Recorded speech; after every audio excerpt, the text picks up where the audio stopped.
Student, स्वागत है आप सभी का हमारे यूट्यूब चैनल आरबीडी इन क्लासेस में। आज की इस क्लास में हम कक्षा 9 की गणित का चैप्टर नंबर 13 पृष्ठीय क्षेत्रफल और आयतन की प्रश्नावली 13.2 के सवाल हल करेंगे। तो देखिएगा, नंबर 1 में क्या दिया हुआ है। ऊंचाई 14 सेंटीमीटर वाले एक लंब वृत्तीय बेलन का वक्र पृष्ठीय क्षेत्रफल 88 वर्ग सेंटीमीटर है। बेलन के आधार का व्यास ज्ञात कीजिए। एक लंब वृत्तीय बेलन का वक्र पृष्ठीय क्षेत्रफल दिया हुआ है 88 वर्ग सेंटीमीटर और उसकी ऊंचाई दी हुई है 14 सेंटीमीटर। आधार का व्यास ज्ञात करना है, बेलन के आधार का व्यास। ठीक, तो देखिएगा कैसे हल करेंगे। इसमें सर्वप्रथम जो दिया हुआ उसे लिख लेंगे। इसमें दिया गया था बेलन का वक्र पृष्ठीय क्षेत्रफल, बेलन का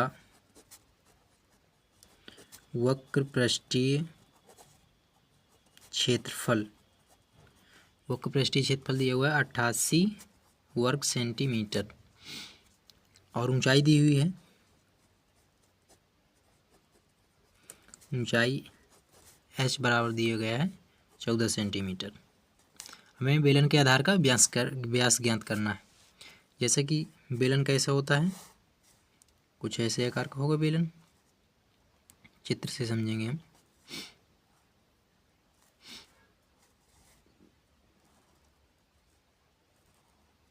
इस आकार का। इसमें बेलन की ऊंचाई दी हुई है, ये पूरी ऊंचाई, यहाँ से जो इसकी पूरी ऊंचाई है वो 14 सेंटीमीटर दी हुई है यहाँ तक की।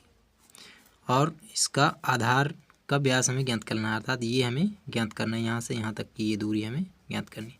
क्योंकि इतनी दूरी क्या हो जाएगी, ये त्रिज्या हो जाएगी r, इसको हम r कह सकते हैं यहाँ से यहाँ तक की, और ये टोटल जो होगा यहाँ से यहाँ तक की दूरी वो व्यास होगी। तो हमें पूरी दूरी ज्ञात करना है, अर्थात आधार का व्यास। और इसका पृष्ठीय क्षेत्रफल दिया हुआ है, वो पृष्ठीय क्षेत्रफल 88 वर्ग सेंटीमीटर। तो देखिएगा, यहाँ से मान लेंगे कि माना बेलन के आधार की त्रिज्या, बेलन के आधार की त्रिज्या बराबर r सेंटीमीटर। ये त्रिज्या हमने r सेंटीमीटर मान ली है। अब हमें बेलन के आधार की त्रिज्या मान ली है, ऊंचाई दी हुई है और वक्र पृष्ठीय क्षेत्रफल दिया हुआ है। तो यहाँ से इसका सूत्र लगा देंगे, बेलन का वक्र पृष्ठीय क्षेत्रफल। तो यहाँ से हो जाएगा बेलन का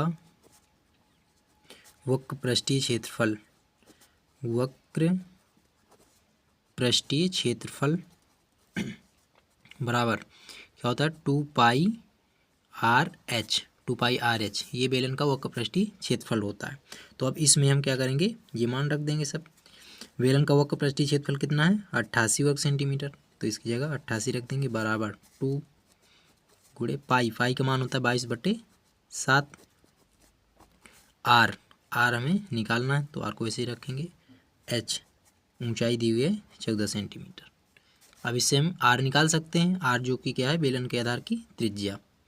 तो यहाँ से आर निकालेंगे तो ये 7 से 14 कट जाएगा, 7 दूनी 14 और ये आ जाएगा 88 बराबर 2 दूनी 4, 4 का गुणा 22 में करेंगे तो 88, और ये आर है तो 88 आर आ जाएगा। अब यहाँ से आर निकाल लेंगे, आर बराबर क्या आ जाएगा 88, ये 88 उस तरफ जाएगा तो बट्टे में 88 बराबर 1 सेंटीमीटर। ठीक, आर बराबर हमारा आ गया 1 सेंटीमीटर। अब ये आर क्या है, बेलन के आधार की त्रिज्या, और हमें ज्ञात करना है बेलन के आधार का व्यास। जब त्रिज्या आर है, ये त्रिज्या कितनी निकल के आई है 1 सेंटीमीटर। यहाँ से ये 1 सेंटीमीटर है, तो ये पूरा व्यास कितना हो जाएगा, क्योंकि ये त्रिज्या यहाँ से यहाँ तक की त्रिज्या का 2 गुना होता है व्यास। यदि हम देखें तो जो व्यास होता है डी बराबर वो 2 गुने त्रिज्या, ऐसा हम कह सकते हैं। ठीक, तो यहाँ से व्यास बराबर क्या हो जाएगा 2 गुणे 1 आया है तो बराबर 2 सेंटीमीटर। तो यहाँ से त्रिज्या आर है तो व्यास क्या हो जाएगा, अतः बेलन का व्यास बराबर हो जाएगा 2 गुणे त्रिज्या, 1 बराबर 2 सेंटीमीटर। और यही क्या हो जाएगा आंसर, यही हमें ज्ञात करना था, बेलन के आधार का व्यास। बेलन के आधार का व्यास था यहाँ। ठीक है, बेलन का व्यास। तो आज की वीडियो में बस इतना ही। अगली वीडियो में हम नेक्स्ट क्वेश्चन हल करेंगे। वीडियो अच्छी लगे तो वीडियो को लाइक एंड सब्सक्राइब करें। धन्यवाद।